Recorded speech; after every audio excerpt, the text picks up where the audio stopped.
So hello guys, नमस्कार, प्रणाम, स्वागत बा आप सबके हमारे एक नया ब्लॉग में। जितना भी हमारे प्रदेशी भाई, जितना भी हमारे मित्र दोस्त इस वीडियो को देखत अड़ जा, तो भैया आज हमनी के आयरन है ड्यूटी का से आज हमनी के छुट्टी के दिन है कंपनी के, यानी कि सीधा तौर पे कह दी कि वीकली ऑफ है आज। लेकिन आज जुम्मा लगा हुआ आयरन है जा और ड्यूटी ख़त्म हो गई। आज जाते हैं भैया रूमे पर। तो भैया आज आप लोगों के हम लेकर चलता नहीं देसी हेयर कटिंग में। हाँ भैया, आज सैलून पे ना जाके देसी हेयर कटिंग में आप लोगों के लेके चलता नहीं। आज दिखावत नहीं कि हमनी के जौन की बाल बा दाढ़ी बा कैसे सेटिंग होला। जौन की बता दी कि यहाँ कोनो नाव वो केहू ना बा, लेकिन कलाकारी भैया जौन बानू वो मतलब बहुत डिफरेंस बा। भाई हमारे है बाणे नाव ना हुआ, लेकिन कलाकारी इतना कूट के इनकरा में भरल बा। तो आई आप सबके माँ इनके कलाकारी दिखाओ तनी। आज भाई हमार बार बनाई है, दाढ़ी बनाई है। हाँ तो ये देख सके तनी भैया, यहाँ के रास्ता बा रंबले कहीं से चल के हमनी के रास्ता बना दिले बनी जा। ऑलरेडी रास्ता ना रहा, लेकिन रास्ता हमनी के कैंप में मतलब जा के ये रास्ता बन गई बा। सामने हमनी के कैंप आ गई बा। आप सब देखो तनी, बस थोड़े दूर और बा पहुँचे वाले बन जा अपना देसी हेयर कटिंग में। तो ब्लॉग में भैया बना रही। फाइनली भाई लोग हम आ गए बानी दुबई के देसी हेयर कटिंग में। जी हाँ भैया, आई आप लोगों के जौन बा की अस्त्र शस्त्र जौन भी कटिंग के होला दिखाओ तनी सारा भैया में मौजूद बा। जितना भी मतलब के हेयर कटिंग वाला सब पर भाई रखे लो सारा के सारा बा। और ई भैया है दुबई के देसी हेयर कटिंग। यहाँ भैया जौन की मजा आई, जौन फीलिंग आई न भाई, जौन यहाँ मतलब बाल कटवा में जौन मजा बनू उतना मजा भैया जौन की बाकी हेयर जौन की सैलून बा वहाँ भी दुकान में भी ना बा। तो आई आप लोगों का अस्त्र शस्त्र दिखाओ तनी कि भाई कौन कौन मशीन कौन भाई जुगाड़ रखल बा बाल कटे वाला। तो आई ब्लॉग में आप सबके दिखाओ तनी एने सामान रखल बा।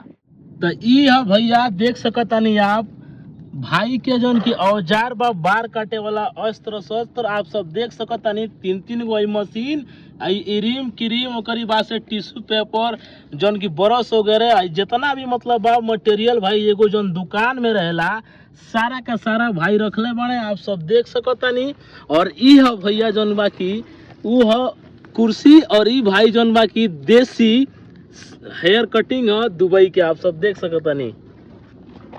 आप सबके भैया ऊपर से भी दिखाओ के कोशिश करम कि देख सकता नहीं भाई जौन भी हेयर कटिंग में जौन सैलून में रहेला भाई सब रखले बने।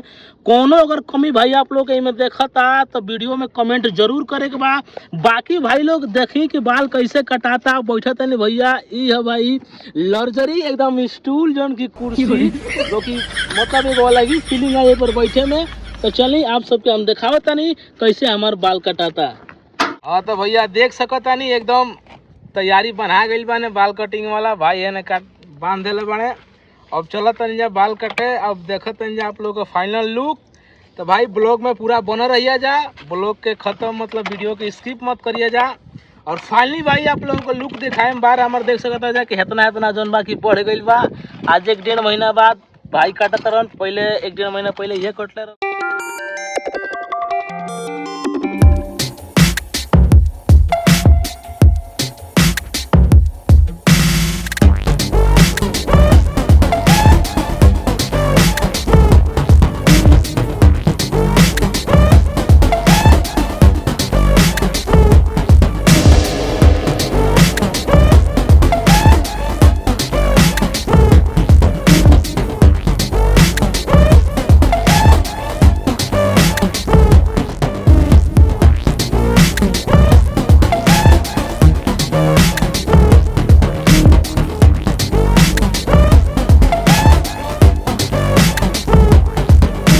ये भाई लोग हमार फाइनल लुक दुबई में देसी हेयर कटिंग के। भाई लाजवाब बनल बा एकदम। आप सब बताई देख के लुक कैसन लागल कमेंट बॉक्स में जरूर बताएं। और भाई वाकई में कलाकारी बा हमारा भाई के देख सकतानी। ये हमार भाई हमन वाकई में आओ भाई ना, वाकई में गजब के कलाकारी बा। आप सब देख सकतानी पूरा लुक ही भाई चेंज कर देले। बाकी आप लोग बताई कमेंट बॉक्स में कैसन लागल आप लोगों के हेयर स्टाइल हमार। और वाकई में भाई के आप लोग का कहल चाहे हमारा कमेंट बॉक्स में कमेंट करके जरूर जाए। बाकी वीडियो पसंद आए तो वीडियो को लाइक कर दें जा। चैनल पर अगर नया बने चैनल सब्सक्राइब कर दीजा। फिर मिलते हैं दुबई के एक नया ब्लॉग में। अभी के लिए इतना ही। जय हिंद, जय भोजपुरी, जय भोजपुरिया समाज।